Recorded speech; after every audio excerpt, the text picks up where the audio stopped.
Hello friends, എല്ലാവർക്കും സുഖമല്ലേ? ഇന്ന് കുറേ ദിവസങ്ങൾക്ക് ശേഷമാണ് ഞാനൊരു വീഡിയോ അപ്ലോഡ് ചെയ്യണത്.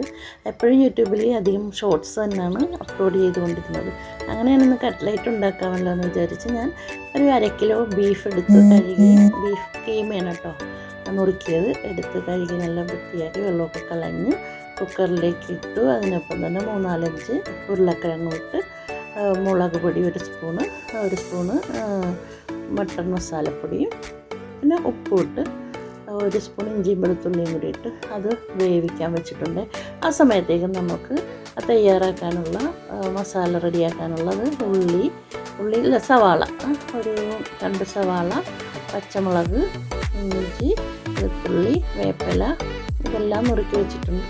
എന്നിട്ടൊരു പാനടുപ്പിലേക്ക് വെച്ച് ഒരു 10 കാഷ്നട്ട്, നമ്മൾ സ്പെഷ്യൽ കട്ട്ലേറ്റ് ആണ് ഉണ്ടാക്കുന്നത്. കാഷ്നട്ട് ഇട്ടില്ലെങ്കിലും കുഴപ്പമില്ല, അത് സ്പെഷ്യലായതുകൊണ്ട് ഞാൻ നട്ട്സ് ഇട്ടിട്ടുണ്ട്. അത് നുറുക്കി ഒന്ന് ബ്രൗൺ നിറമായപ്പോഴേക്കും ഈ സവാള നുറുക്കിയതും അതിലേക്ക് ഇട്ട്, പിന്നെ പച്ചമുളക് നുറുക്കിയതും ഇട്ട്, പിന്നെ വേപ്പിലയും ഇട്ട് നല്ലവണ്ണം ഒന്ന് അല്പം വഴന്ന് അല്പം നിറം മാറി വരുന്ന സമയത്തിന് നമുക്കതിനകത്തേക്ക് ഒരു തക്കാളി കൂടി ഇടാം. ചിലർ കട്ട്ലേറ്റിൽ തക്കാളി ഇടാറില്ല, പക്ഷെ ഞാൻ എൻ്റെ കട്ട്ലേറ്റിൽ തക്കാളി ഇടാറുണ്ട്.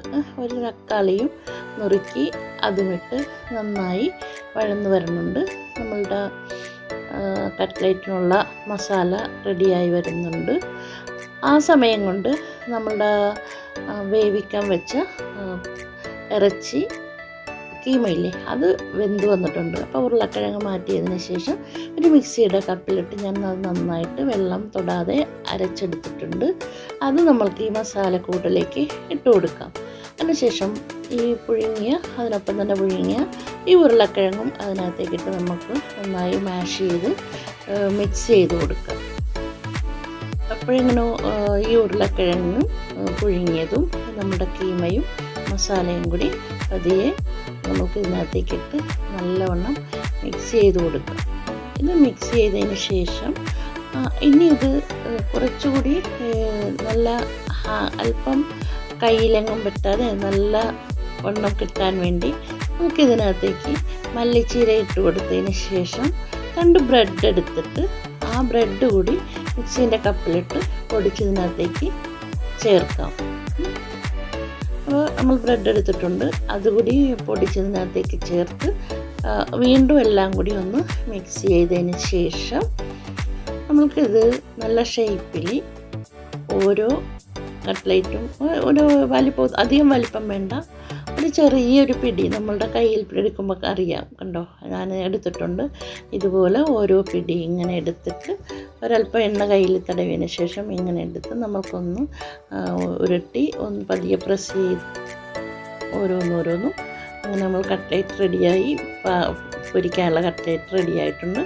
ഇത് നമുക്ക് ഫ്രിഡ്ജിലോട്ടും എടുത്ത് വെക്കാം. ഇല്ല എന്നുണ്ടെങ്കിൽ ഇനി നമുക്ക് എന്ത് ചെയ്യണം, ബ്രെഡ് ക്രംസ് പൊടിച്ച് വെച്ചിട്ടുണ്ട്, അതിനും പിന്നെ 1 മുട്ടയാണ് എടുത്ത്, 2 മുട്ടയാണ് ഇത്രയും കട്ട്ലേറ്റിന് വേണ്ടിയിട്ട്. ഞാൻ വേഗം പൊരിക്കാൻ വേണ്ടി 1 മുട്ടയും അതിനകത്തേക്ക് കുരുമുളക് പൊടിയും ഉപ്പിട്ട് നന്നായി അത് ആ മുട്ട ബീറ്റ് ചെയ്തതിന് ശേഷം ഞാൻ ഫ്രിഡ്ജിൽ വെക്കാമെന്ന് പറഞ്ഞില്ലേ കട്ട്ലേറ്റ്, ഇതിൽ കോട്ട് ചെയ്തും വെക്കാം, അല്ലാതെയും വെക്കാം. പിന്നെ നമ്മൾ പൊരിക്കാൻ നേരം ഓരോന്നോരോന്നെടുത്ത് പൊരിച്ചാൽ മതി. ഇപ്പം ഞാനിങ്ങനെ എന്ത് ചെയ്ത് ഈ മുട്ട മിക്സിൽ അത് ഡിപ്പ് ചെയ്തതിന് ശേഷം ഈ ബ്രെഡ് ക്രംസിൽ വെച്ച് നല്ലവണ്ണം കോട്ട് ചെയ്തെടുത്തിട്ട് ഇത് ഇങ്ങനെ എടുത്ത് ഫ്രിഡ്ജിൽ വെക്കാമെന്ന് പറഞ്ഞാൽ ഇങ്ങനെയും വെക്കാം കേട്ടോ. എന്നിട്ട് ഇനി ഞാൻ പൊരിക്കാൻ പോവുകയാണ്. അങ്ങനെ എണ്ണ ചൂടായി വന്നിട്ടുണ്ട്, പാനിൽ എണ്ണ ചൂടായി വന്നിട്ട് ഡീപ് ഫ്രൈ അല്ല ചെയ്യണം, നമ്മൾ പകുതി എണ്ണ ഒഴിക്കുന്നുള്ളൂ. ഇങ്ങനെ ഓരോന്നിട്ട് കൊടുത്ത് നല്ല ഗോൾഡൻ ബ്രൗൺ നിറമാകുന്നത് വരെ ഒന്ന് മറിച്ചിടുക. ഹൈ ഫ്ലെയിമിൽ വെച്ചിട്ട് കട്ട്ലേറ്റ് ഇട്ടതിന് ശേഷം ലോ ഫ്ലെയിമിൽ വെക്കുക. എന്നിട്ട് വീണ്ടും മറിച്ചിടുമ്പോൾ പിന്നെ ഹൈ ഫ്ലെയിമിലാക്കുക, അല്ലെങ്കിൽ ഇത് കരിഞ്ഞു പോകും. നമ്മളുടെ കട്ട്ലേറ്റ് വളരെ എളുപ്പത്തിൽ റെഡിയായിട്ടുണ്ട്. കാണാൻ തന്നെ നല്ല ഭംഗിയില്ലേ, അതുപോലെ കഴിക്കാനും വളരെ ടേസ്റ്റാണ്. ഇതുപോലെ നിങ്ങളെല്ലാവരും ഉണ്ടാക്കി നോക്കണം.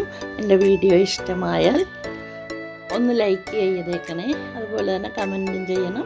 ഒന്ന് സബ്സ്ക്രൈബ് ചെയ്യാത്തവരുണ്ടെങ്കിൽ ഒന്ന് സബ്സ്ക്രൈബും ചെയ്തേക്കണം. അപ്പോൾ നെക്സ്റ്റ് വീഡിയോ ആയിട്ട് വരുമ്പോൾ എല്ലാവർക്കും ബൈ.